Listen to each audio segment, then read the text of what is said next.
Welcome and thank you for being here today. My name is Mariah Martin, and do any of y'all know what the endocrine system is? No, will you show us? The endocrine system regulates bodily functions from 11 important organs throughout the body by producing and releasing hormones to maintain homeostasis. How would you feel if the government was putting additives in your food?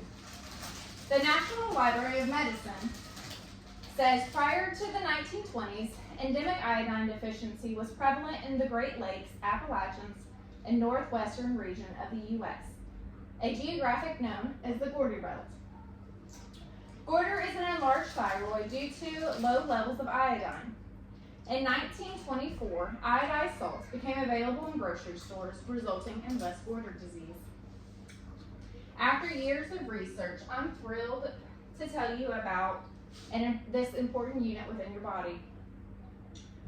According to the U.S. Environmental Protection Agency, the endocrine system, also referred to as the hormone systems, are found in all mammals, birds, fish, and many other species. My goal today is for you to have a better understanding of this organ and its vital roles.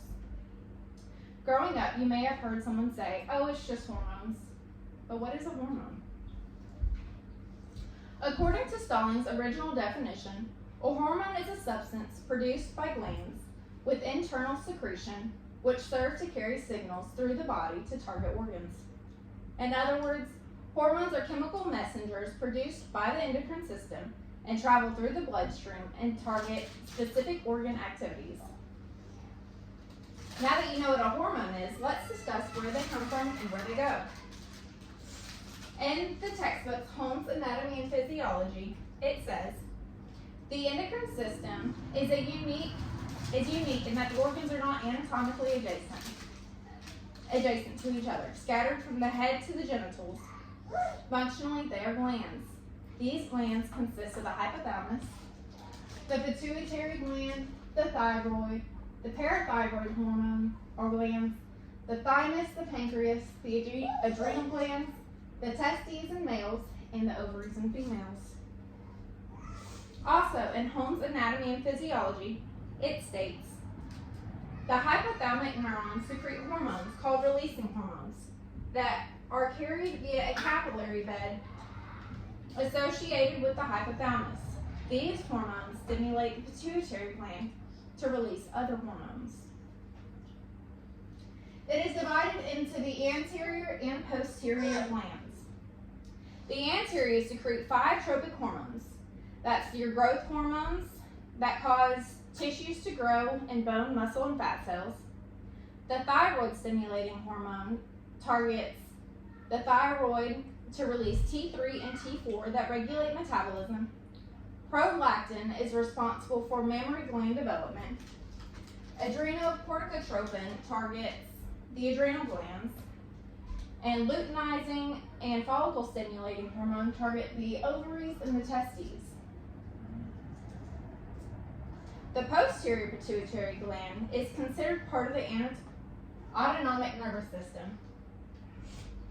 It does not make its own hormones, rather the hypothalamus produces and stores them in the posterior pituitary gland, and a neurotransmitter releases them from the hypothalamus into the bloodstream to target cells.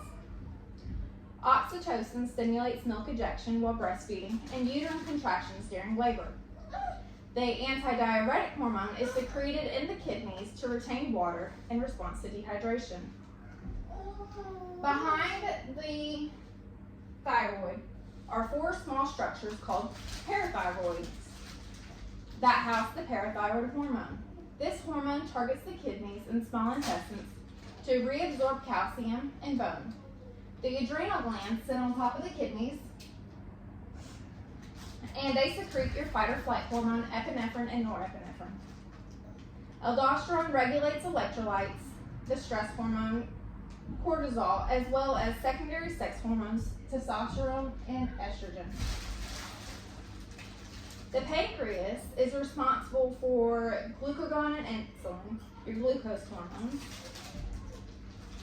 Next is the pineal gland, located in the brain stem, and is responsible for melatonin release while sleeping. Lastly, the thymus is important in immunity and it produces thymosin, needed for producing T cells. The nervous system and endocrine system work together to ensure all these hormones are regulated. Unfortunately, having an underactive or overactive hormones results in various diseases and disorders.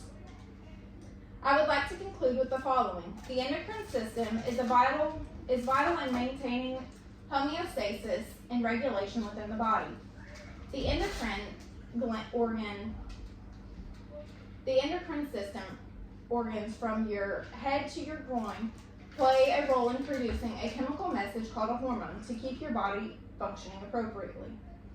Last, it is easy to forget how important the body is at the cellular level, but how such small things have such a big impact on your body. Thank you so much for your time. Yay.